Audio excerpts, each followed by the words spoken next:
Hello, fellow fragrance lovers, and welcome back to my channel. Today, I have some exciting fall gourmand perfumes for you. I already did a video about perfumes I'm excited to wear in the fall a few weeks ago. I really jumped the gun on that one. I was like, I didn't care if it was August and 95 degrees. I want my fall perfumes. And I was going to make this my part 2 of that, but I noticed that several of these were gourmands, and I thought, let me spin it a little bit and do a fall gourmand perfume video. So I'll probably still have a part 2 of fall fragrances I'm excited to wear, but in the meantime, enjoy these nice, sweet perfumes. And of course, if you have not subscribed to my channel, I would really appreciate if you did so, and of course, like this video if you do like it. It will help my channel. Also, disclaimer, because I got like a hater comment on one of my other videos for this, saying that I prattle on and on about unrelated things, irrelevant things, something like that, and, you know, before I get to the perfume. Look, talking about random things is what my channel is basically like. It's like the foundation of my channel. I'm a super random, chatty person. I'm also Italian, so I'm always using my hands. And I like to talk about weird, random stuff in the middle. I'm sorry if you're a succinct person and that upsets you. Probably this is not the channel for you. If you don't like random talking and me just being my weird self, you might not like this. But I will also get to the perfumes. You know, everybody's a critic these days, right? So that's my disclaimer. So I'm going to get into these fragrances, and I have to say, I typically am not a gourmand perfume person, or I hadn't been a gourmand person. I'm just not really into, well, I guess I am kind of into sweeter fragrances now, but someone in my life used to complain about any perfumes that were sweet or that smelled like food, but that person is irrelevant now. So now I wear sweet things that I like. Just listen, here's another little tidbit, a side tidbit, me prattling on about unrelated things. I'm also very passive aggressive, but anyway, here's me prattling on. I hate when I hear people say, like, oh, I want to wear this perfume, but my boyfriend or girlfriend doesn't like it. And I mean, yes, like, if they're gonna vomit or something, if it's so repulsive to them that it really bothers them, then maybe. But otherwise, I feel like you should wear what you want to wear, and other people in your life should deal with it.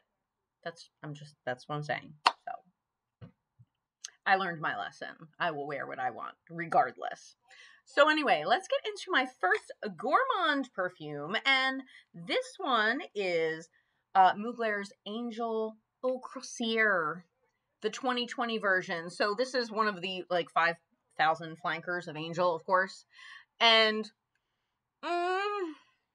now, I know a lot of people put this also on their summer list. I put Iced Star on my summer list because that's very summery. The reason why I'm putting this in the fall list is because of that fig note. And for some reason, I associate fig with fall. So the notes in this one are fig, nectar, praline, patchouli, vanilla, and magnolia. So, you know, there are several notes there that I kind of associate more with fall than summer. I think this could actually get a little cloying in summer. But if you're in a climate that's maybe a little bit warmer, this does, you know, lean almost a little bit tropical. But I think it's fine going into fall as a transition fragrance. It's just really nice. It does have that, you know, traditional Angel patchouli base. The DNA from Angel is definitely in here. But that creaminess of the fig, it just makes it really special, makes it definitely fall appropriate. So if you're still trying to hang on to the last bits of summer, but you want to start veering like baby steps toward fall, I think this one would be a good pick for you. So that is Mugler's Angel Eau Croisere. By the way, the windows are, it's now like kind of cool here. I mean, it's still hot overall, but like in the evenings it's getting a little cooler and the windows are open. And of course, everybody and their mother is like doing stuff outside, mowing the lawn. So I apologize if there's any background noise.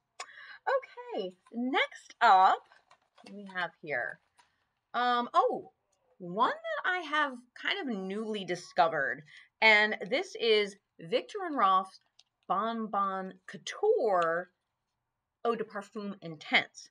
Now, I do like the regular Bonbon. I do like the Bonbon Pastel. I don't have them, but I've smelled them plenty of times. I like them.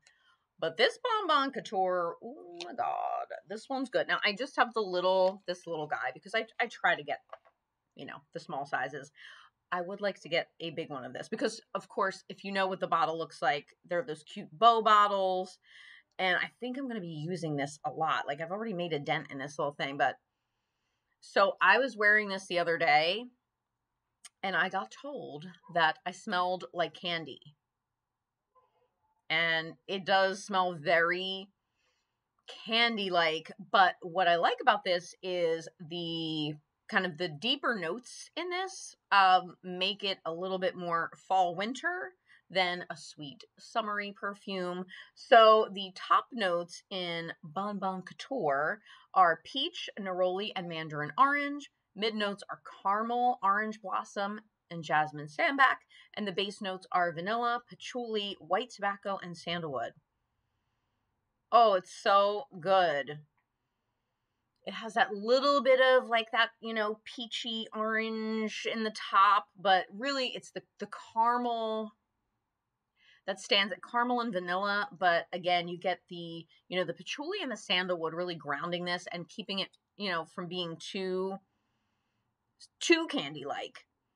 But it just does smell so delicious. I really, really love this one. I'm very glad that I discovered it. And, you know, if you want something a little bit more intense than regular Bonbon, this is the way to go. So that is Viktor Rolf Bonbon Couture Eau de Parfum Intense.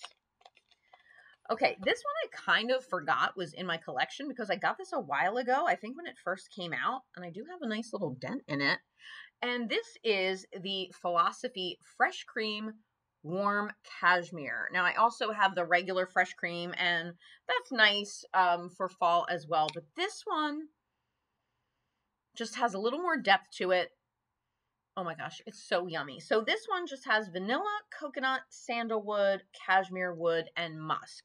So there's nothing really groundbreaking about this. It's pretty linear. It's not super sophisticated or anything, but it does smell just really yummy, really sweet vanilla coconut. But because it has the wood and the musk in there, it makes it more fall appropriate than if it was just like a straight up vanilla coconut. It's not, to me, this is not summery. In fact, when I was reading some reviews of this, people were saying, you know, that wearing this in the summer made them kind of feel a little nauseous. And I can definitely see that. Because it's heavy. It has some substance to it. But it's really pretty. I always get compliments when I wear this too, which I love. But it's very sweet. You have to like vanilla, but like a woody vanilla. It's kind of like your generic vanilla woody fragrance, but it's a good one. It's good quality. It's affordable. I like it. So that is Philosophy Fresh Cream Warm Cashmere. All right, the next one, I did a dedicated video to this one, and so have like a billion other YouTubers, but I'm going to bring it up in this one, and that is YSL's Black Opium, the extreme version, the all black version.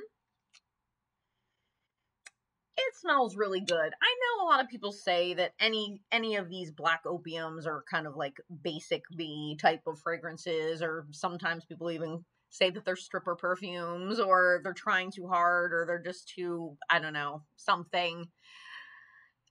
I like this line. I have to say, I know a billion people wear this, but I like the extreme version because it's a little more coffee forward to me than the other one. So the top notes are coffee and cacao, so you get that nice little chocolatey note there. Mid notes are jasmine, sambac, and orange blossom, And then the base notes are bourbon, vanilla, and patchouli. So again, you get, let me smell it one more time. Yeah, everything blends really nicely in this. So you definitely get the coffee, you get the cacao, a little bit of the jasmine and orange blossom for sure, and then vanilla and patchouli. As I said, pretty much all the notes. You can smell all of them in there, and it's really nice. My only beef with this is I wish it were a little bit stronger, and I wish it lasted a little longer. It does not last very long on me. Now, I haven't worn it in the cooler weather, so hopefully that will make a difference. But it's really good if you like coffee, chocolate, vanilla, all that good stuff with a little bit of spiciness. I think you will like Black Opium Extreme by YSL.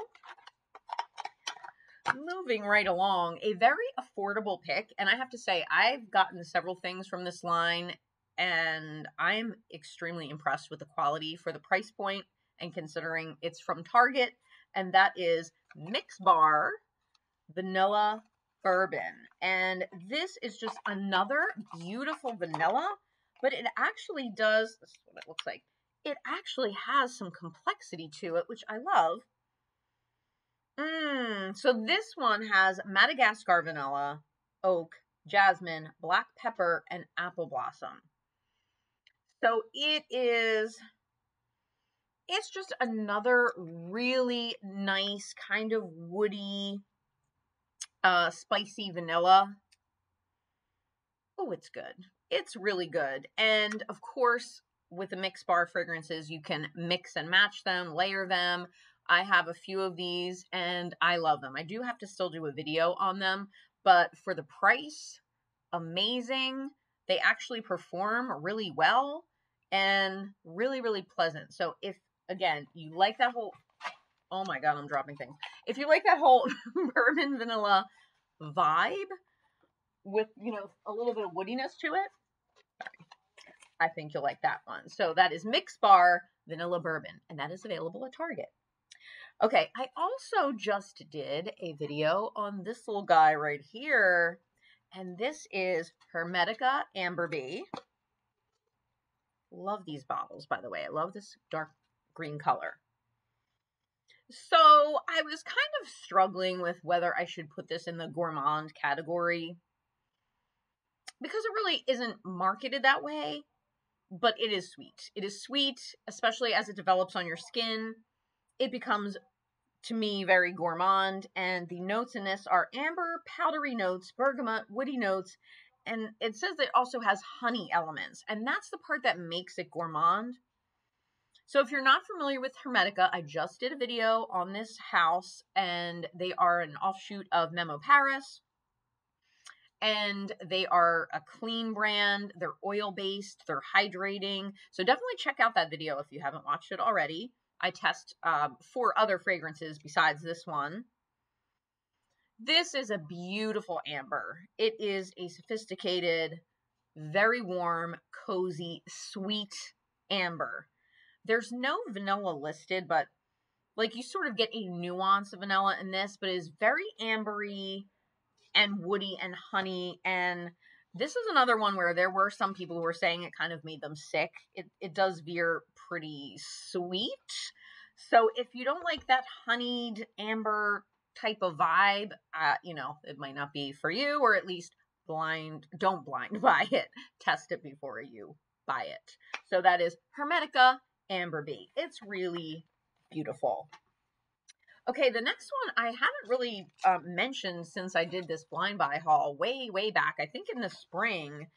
And as we were heading into the warmer weather, I thought, there is no way I can wear this in the heat. Like, this is way too sweet. Like, this will bomb people out. Super, super sweet.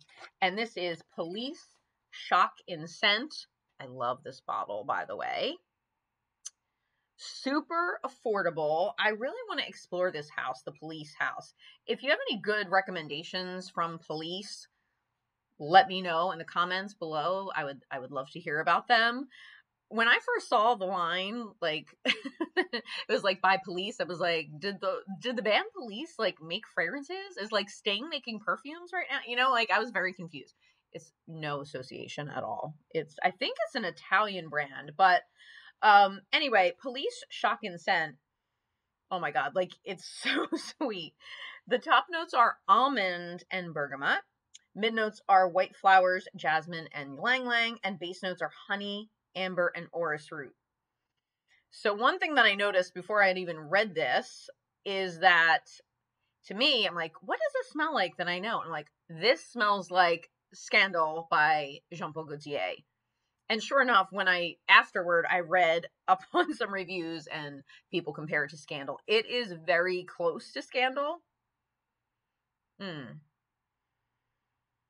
Yeah, it's very close. So if you love Scandal but don't want to pay that much for it, this is in like the $20-some range, at least on FragranceNet when I got it.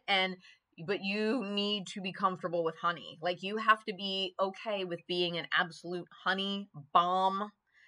Like, people will smell you. This is so sweet. And of course it has that almond, which is, adds to the gourmand quality of it. But it's really, really nice. And of course, the amber takes it into that fall territory as well. So that is Police Shock in Scent. All right, moving right along. This next one I actually featured in one other video, and it was way, way back in the beginning of my channel. And I had a video about perfumes that remind me of holidays, where I matched holidays to perfumes. It didn't get a lot of views, and I was disappointed because I felt like I was being very innovative with that one, because I've never really seen any other videos like that, where like we go through holidays and match a perfume to it. So check that one out. It was from like way, way back. But anywho, I chose this one to go along with Halloween, which is my favorite holiday, and it's obviously in the fall, and that is Pacifica Silver Moon. This is really simple. It's just vanilla, almond, and spice. Oh, so good. This one, to me, this sounds so strange, but what this smells like to me is like when you first open a bag of like candy corn. You know how it has that smell? I know candy corn is very polarizing. There are some people who absolutely hate it. But to me, it almost gives off that smell of like when you open the bag of candy corn, and it's like this really sweet, almost like Play-Doh-y sweet vanilla, but there's also like this little hint of like a spiciness to it. Or if you even just in general, like the bags of Halloween candy, like when you first open them and they're all kind of mixed together, it reminds me of that. But it's really nice. This is another very affordable one, if they still have it at Target. But yeah, really beautiful almond vanilla with that nice little spiciness that takes it into fall. It's really, really pretty. And I really love Pacifica as a brand. That's another video I need to make, because I do have quite a few Pacifica fragrances. So maybe I'll do one in the future. So that is Pacifica Silver Moon. All right. Last but not least, I did just recently do a video on this, as did, again, like a billion YouTubers, because it's kind of like the hot topic right now. And that is Kayali Invite Only Amber 23. Now, it has notes on the back. The notes that are listed are black cherry, honey de Provence, tobacco leaf, amber resin, and vanilla Madagascar. But then there's like, when you go on Fragrantica, there's like a crap ton of notes. And of course, there's that beautiful gold bottle. It's so good. This is, again, very gourmand. It's very sweet, but spicy sweet, spicy tobacco sweet, and for sure fall appropriate. So let me read you like the full note structure on this one. So the top notes are sour cherry, tobacco leaf, honey, and chocolate, and hazelnut. I told you there's a lot. Mid notes are Ceylon cinnamon, May rose, damask rose, and citrus leaf. And then the base notes are amber, agarwood or oud, vanilla, cypriol oil, benzoin, patchouli, sandalwood, and musk. So there are many gourmand elements working together in this fragrance. The sour cherry, the chocolate, the honey, the hazelnut, the cinnamon. But to me, you know, blended with that spiciness, it's just really beautiful. Definitely check out my video that I did on this, but you have to like that cherry tobacco vibe, but it's really nice. But it's sweet. I would say you have to be a sweet perfume lover to like that one. So that is Kayali Invite Only Amber 23. So there you have it. There are some delicious gourmand perfumes that are appropriate for fall. Let me know in the comments below what your favorite fall gourmand fragrances are. And of course, again, thank you so much for your support. Thank you to those of you who can deal with me rambling on all my random stories. You're troopers. You really are. And of course, if you haven't subscribed already, again, please subscribe. I'm trying to get to that 500 subscriber mark because now I heard that you can get a community tab when you get 500 subscribers. So I'm really interested in that. I want to post on that and get the community going. So I'd really appreciate it if you share my channel and, you know, click the notification bell so that you get updates on when I post. And of course, hope you guys are all doing well. And I will see you in my next video. Bye!